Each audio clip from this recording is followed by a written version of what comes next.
آج ہماری عورتیں بگڑ گئی ہیں، آج ہماری بیٹیاں بگڑ گئی ہیں، آج ہماری نسلیں تباہ ہو گئی ہیں،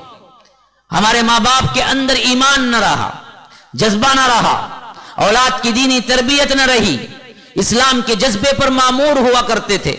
اپنی اولاد کو ہمیشہ یہی خیال کے ساتھ پروان چڑھاتے تھے، یہی بولتے تھے کہ بیٹا تیرا نصیب یہ ہے کہ تو اسلام کے کام آ جائے، تو اگر بڑا بن جائے تو اسلام کو کچھ نہ کچھ فائدہ پہنچا دے۔ لیکن میں سمجھتا ہوں کہ آج کون سے ایسے ماں باپ ہیں جو بچے کو کنگھی کرتے ہوئے، بچے کو کپڑے پہناتے ہوئے، بچے کو نہلاتے ہوئے، بچوں کے کام کرتے ہوئے اس کے دل میں یہ خیال ڈالتے ہیں کہ بیٹا تو اسلام کے لیے جینا ہے، اسلام کے لیے مرنا ہے۔ کتنے لوگ ہیں جو بولتے ہیں؟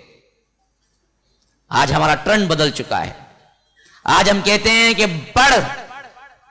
بڑی نوکری میں جا، بڑے عہدے میں جا،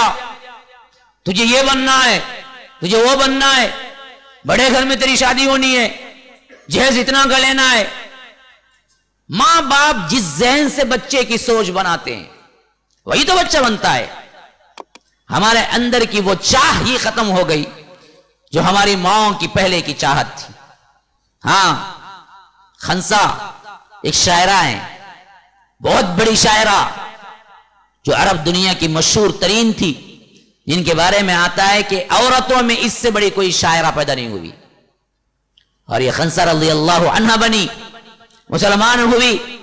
تو اپنے چاروں بچوں کو بلایا، جنگ کا میدان تھا، کہا دیکھو جنگ میں جا رہے ہو، کل کو میں یہ نہ سنوں کہ تم پیٹھ دکھا کے آ گئے اور میں تمہاری ماں ہوں۔ یاد رکھو میں نے کبھی تمہارے باپ سے خیانت نہیں کی تھی، یعنی تم ولد الزنا نہیں ہو، تم حلالی ہو، اور حلال بچے اللہ کی راہ میں قربان ہوتے ہیں، اور مجھے خوشی ہے کہ اگر میرے چاروں بچے شہید ہو جائیں اس معرکے میں تو میں اللہ کا شکر ادا کروں گی کہ اللہ میرے چاروں بچوں کو شہید کیا اور میں شہیدوں کی ماں کہلاؤں گی۔ تو بیٹو زندہ واپس نہ آنا، کون کہہ رہی ہے؟ ماں کہہ رہی ہے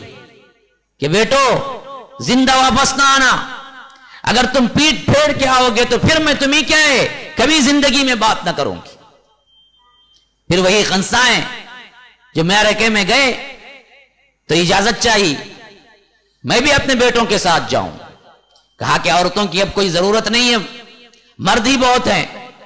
تو کہا کہ زخمیوں کو تو کچھ پانی پلاؤں گی، کہا کہ اس کی بھی ضرورت نہیں ہے، آپ اپنے گھر میں رہیں، آپ کے 4 بیٹے جا رہے ہیں،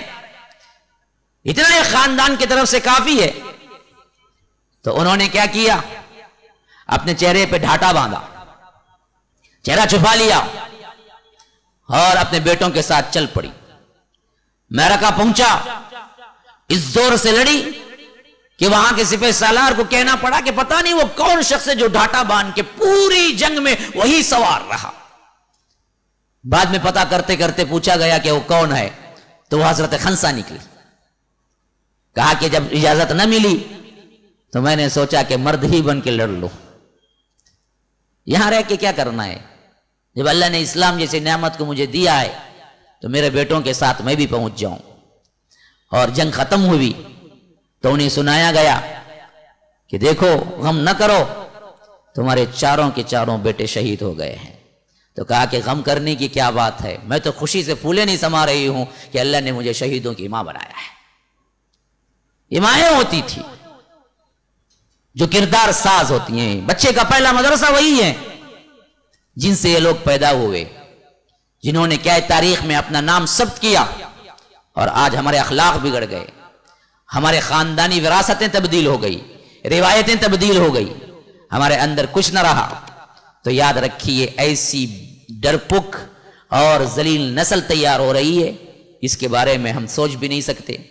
آج کے بچے یوں نظر آتے ہیں، پتہ نہیں کل ان کے بچے اور کہاں جا کے پہنچیں گے۔ اللہ تبارک و تعالی حفاظت کرنے والا ہے۔ مسلمانوں یہ ایک تاریخ نہیں ہے بلکہ ایک نصیحت ہے، ایک عبرت ہے، ایک واقعہ ہے